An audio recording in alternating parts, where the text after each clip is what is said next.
그때의 선지자들이 예루살렘에서 안디옥에 이르니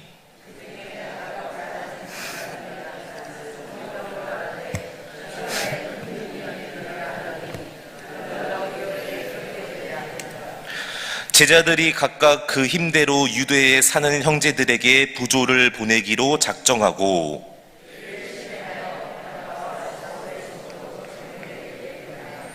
그때에 헤롯 왕이 손을 들어 교회 중에서 몇 사람을 해하려 하여 함께요. 유대인들이 이 일을 기뻐하는 것을 보고 베드로도 잡으려 할새 때는 무교절 기간이라. 아멘. 할렐루야. 오늘 수요일 새벽에 나오신 여러분 모두에게 주님께서 동행해 주시고 크신 은혜 주실 줄로 믿습니다. 네, 어제에 이어서 오늘 또 이어지는 내용 같이 살펴보면서 또 하나님께서 주신 은혜 나누기를 원합니다. 오늘 본문의 내용을 보니까 이제 이 큰 흉년이 예루살렘 교회에 있게 되고 거기서 당한 이제 어려움과 이 재난의 소식이 480km 떨어진 안디옥 교회까지 또 이 아가보라는 선지자를 통해서 전해지게 됩니다. 그리고 이제 그곳에서 같이 함께 바나바와 바울이 목회를 하고 있었는데 그 소식을 듣게 되었을 때 교인들에게 얘기해서 결국에는 오늘 어떤 행동을 하게 되냐면은 여기 나중에 이 부조라는 단어가 구제헌금을 말하는데 같이 힘을 모아서 구제헌금을 걷어서 예루살렘 교회에 보내주는 내용이 나오게 됩니다. 그래서 오늘 이제 이 내용을 통해서 우리가 또 우리에게 주신 하나님의 음성이 있고 은혜가 있는데 같이 또 세 가지를 나누기를 원하는데요. 첫 번째로 우리 다 같이 한번 29절에 30절 말씀 같이 한번 읽어보겠습니다. 29절에 30절 말씀 시작. 제자들이 각각 그 힘대로 유대에 사는 형제들에게 부조를 보내기로 작정하고 이를 실행하여 바나바와 사울의 손으로 장로들에게 보내니라. 아멘. 자, 여기서 부조가 아까 제가 말씀드렸다시피 구제 헌금 뭐 그런 여러 가지 물질적인 지원을 말하는 것인데 지금 말씀해 보니까 어떻게 했죠? 그들이 작정하고 이를 실행하여 이렇게 말씀이 기록하고 있습니다.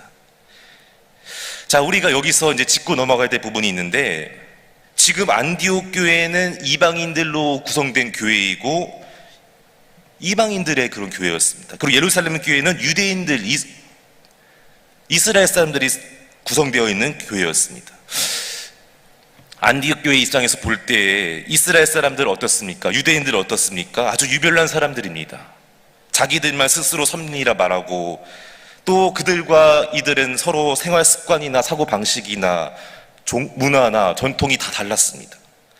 게다가 이스라엘 사람들이 어떻게 했습니까? 이방인들을 어떤 취급했죠?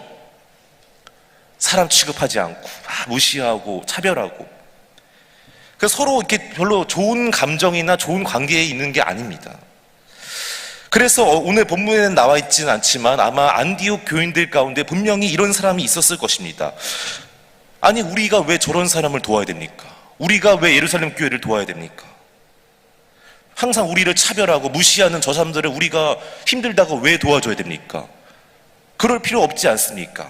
이렇게 말할 수도 있고 우리가 이 헌금을 걷어서 왜 저기에 보내야 됩니까? 차라리 우리 안디옥 교회에 필요한 것이 지금 얼마나 많은데 우리 안디옥 교회에도 어려운 성도가 얼마나 많은데 우리 교회를 위해 써야죠. 왜 하필 저기다가 보내고 쓸데없는데 허비합니까? 낭비합니까? 그런 사람들이 있었을 거예요. 그러나 오늘 본문에는 그런 내용들이 나와 있지 않습니다. 다시 말하면 안디옥 교인들은 자기의 생각이나 어떤 문화나 전통이나 사람에 대한 차별 다 그런 거를 벽을 뛰어넘는 그런 교회였습니다. 할렐루야.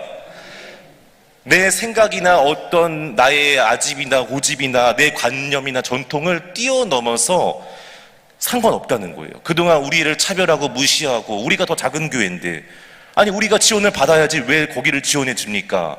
이렇게 말하지 않았고 그때 그들이 어려움 당했을 때 다 같이 힘을 모아서 오늘 말씀해 보니까 뭐라고 했죠? 각각 그 힘대로 자기 힘 되는 대로 자기 처지와 형편에 맞게끔 힘 되는 대로 같이 형제들이 이렇게 했다는 거예요.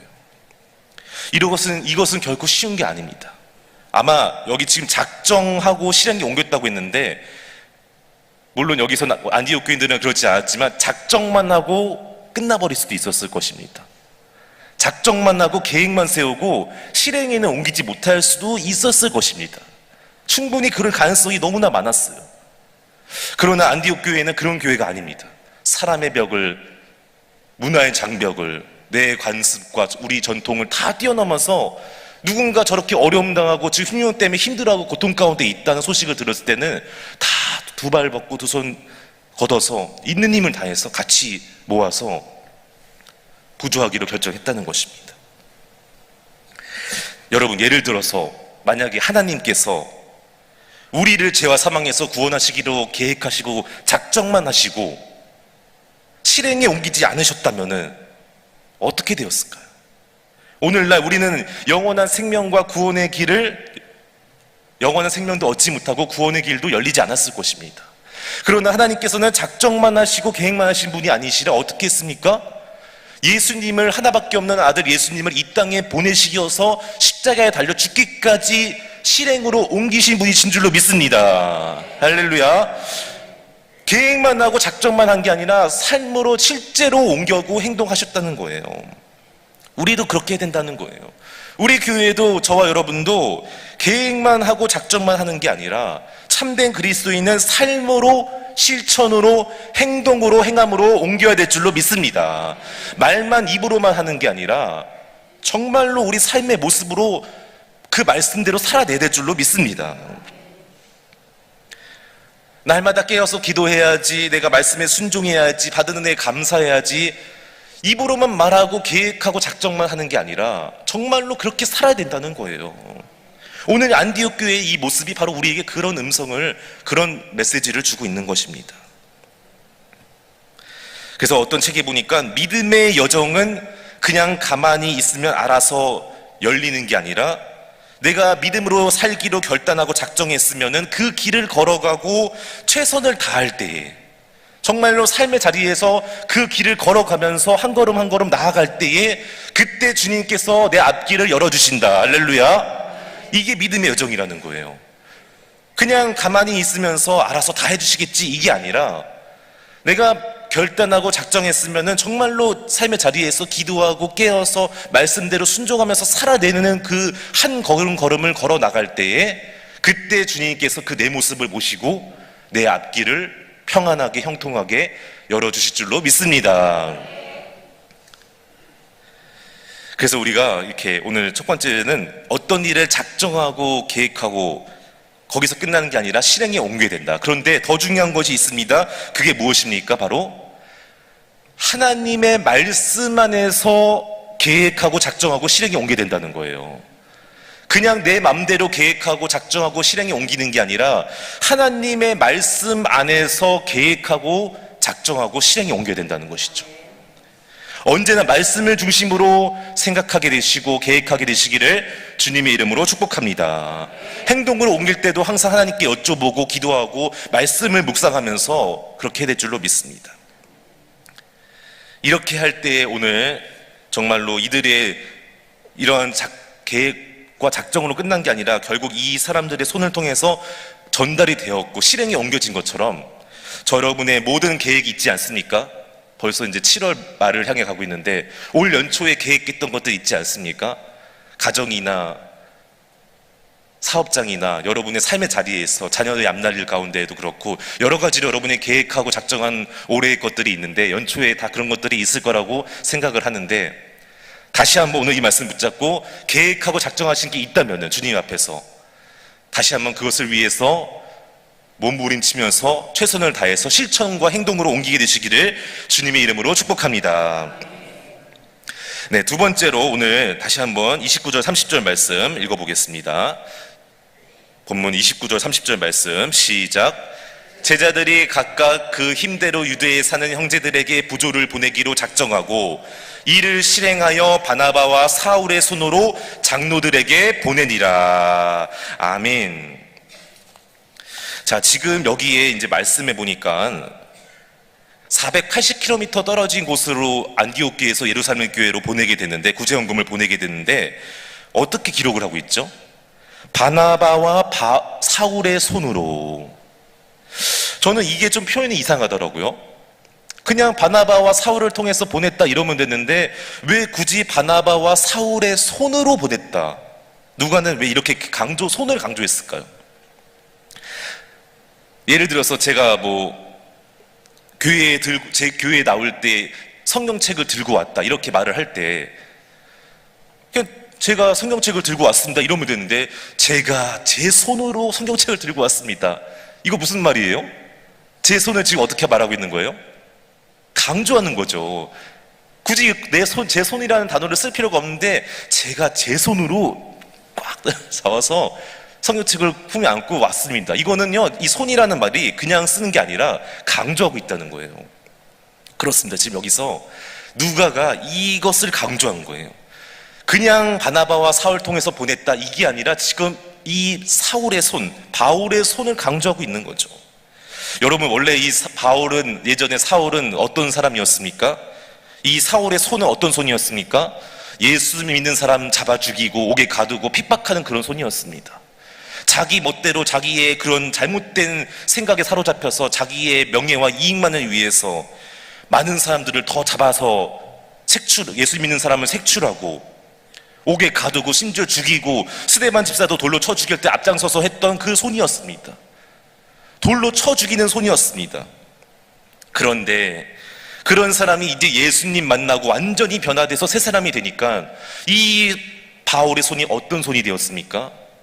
하나님, 오늘 이게 지금 그냥 일이 아니라 앞에 아가보가 성령으로 예언했죠. 성령님의 인도하심 따라서 그 말씀에 순종해서 사용되어지는 귀한 도구가 된 손인 줄로 믿습니다. 할렐루야. 이거를 말하는 거예요. 지금 그때 손은 원래 예전에 바울의 손은 예수 믿는 사람을 잡아서 죽이고 핍박하고 돌을 던지는 그런 손이었는데 자기 멋대로 사는 완전히 잘못된 삶의 인생의 손이었는데 지금 이 바울의 손은요, 그런 손이 아닙니다. 이제는 예수 믿고 변화된 사람의 손은 더 이상 그런 손이 아니고 주님께서 사용하시는 너무나 귀한 손인 줄로 믿습니다. 그렇다면 저와 여러분의 지금 손과 발은 어떻게 사용되고 있습니까?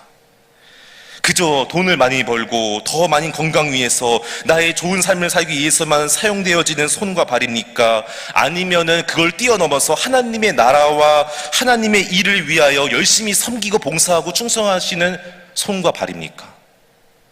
물론 둘 다 하면 좋지만 또 혹시나 아니라면은 아까 말했던 전자만 그렇게만 해당되는 손이라면은 바라옵기는 저 여러분의 손과 발이 하나님께서 귀하게 사용하시는 도구가 되어야 될 줄로 믿습니다. 그냥 나를 위해서 돈만 벌고 내 건강만 위해서 사용하는 손과 발이 아니라 우리만을 위한 그게 아니라 정말 하나님께서 오늘 이 바울의 손처럼 하나님의 일에 귀하게 쓰임받잖아요. 그래서 오늘 지금 누가가 강조한 것입니다. 여러분 다 잘 아시겠지만 성경은 이렇게 전장의 마지막 장과 다음 장의 앞부분이요 매우 이렇게 연관이 있습니다. 연결되어 있는 부분이 많은데 놀랍게도 지금 12장 1절 3절에 보면 또 손이라는 단어가 나와요. 한번 읽어보겠까요? 우리 12장 1절 3절 말씀 시작. 그때 헤롯 왕이 손을 들어 교회 중에서 몇 사람을 해하려 하여 요한의 형제 야고보를 칼로 죽이니 유대인들이 이 일을 기뻐하는 것을 보고 베드로도 잡으려 할세 때는 무교절 기간이라. 아멘. 1절에 보니까 헤롯 왕이 손을 들어서 몇 사람을 해하고 야고보를 죽였다. 여러분 그냥 헤롯이 야고보를 죽였다 이렇게 말하면 되는데 왜 굳이 헤롯의 손을 강조했을까요? 아까 말했던 바울의 손과 지금 헤롯의 손 너무나 다르기 때문입니다.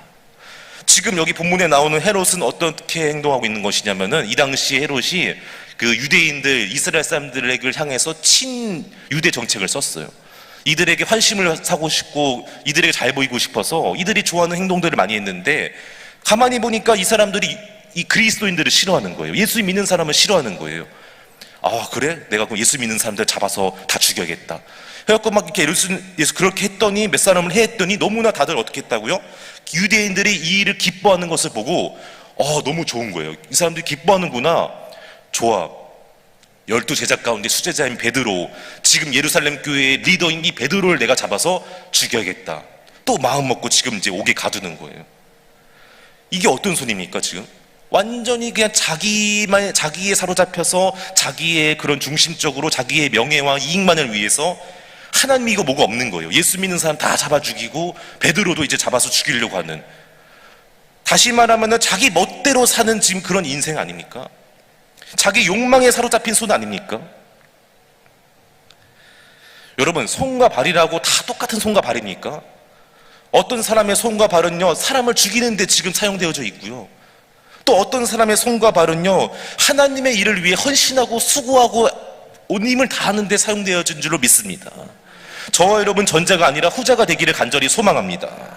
내 멋대로 내 맘대로 행동하고 나의 이익만을 위해 살기 위해 사용되어지는 손과 발이 아니라 정말 여러분의 손과 발을 오늘도 하나님께서 사용하셔서 하나님의 귀한 도구가 다 되시기를 주님의 이름으로 축복합니다. 축복합니다.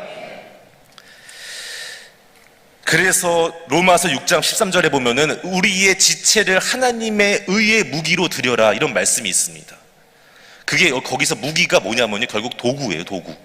무기가 무슨 그런 칼 이런 무기가 아니라, 그런 것도 있지만 하나님께서 사용하시는 도구로 드려라. 어떤 거를? 너희의 지체를, 몸, 손과 발과 몸을 전체를 거룩한 산 제물로 하나님의 의의 무기로 드려라. 이게 결국 하나님께 사용하시는 귀한 도구로 쓰임 받기를 원한다라는 것이죠. 자, 그렇다면은 마지막 결론은 우리가 내 손과 발이 하나님께서 사용하시는 귀한 도구가 되어야 되는데, 오늘 바울과 같은 손이 되어야 되는데, 이게 여러분 내 맘대로 됩니까? 안 된다는 거예요. 나는 항상 그렇게 되기를 원하지만 마음은 원인데 육신이 그렇게 안 된다는 거예요. 오늘도 나는 또 세상 사람들과 똑같이 돈을 위해서, 내 명예를 위해서, 나의 먹고 마시고 수고하는 그 우리의 것만 생각할 때가 많은데, 그래서 바울이 말합니다. 예수님의 십자가의 못을 박아야 된다. 할렐루야. 예수님의 십자가에 함께 그 정욕과 너희 육체를 못 박지 않으면 안 된다는 거예요. 우리 갈라디아서 5장 24절 말씀 같이 읽어보겠습니다. 시작. 그리스도 예수의 사람들은 육체와 함께 그 정욕과 탐심을 십자가에 못 박았느니라. 아멘. 예수님의 십자가가 아니면 우리는 그렇게 할 수가 없습니다. 오늘 바라옵기는 저 여러분이 두 가지 나눴습니다. 하나님의 말씀 안에서 계획하고 작정하고 실행에 옮겨야 된다. 나의 손과 발이 예수님의 십자가 보혈의 은혜로 주님께 귀하게 사용되어진 도구가 되어야 된다. 이 두 가지를 항상 기억하고 마음판에 새기고, 또 오늘 함께 기도할 때에 주님께서 놀라운 은혜와 기적으로 함께 해 주실 줄로 믿습니다. 기도하겠습니다.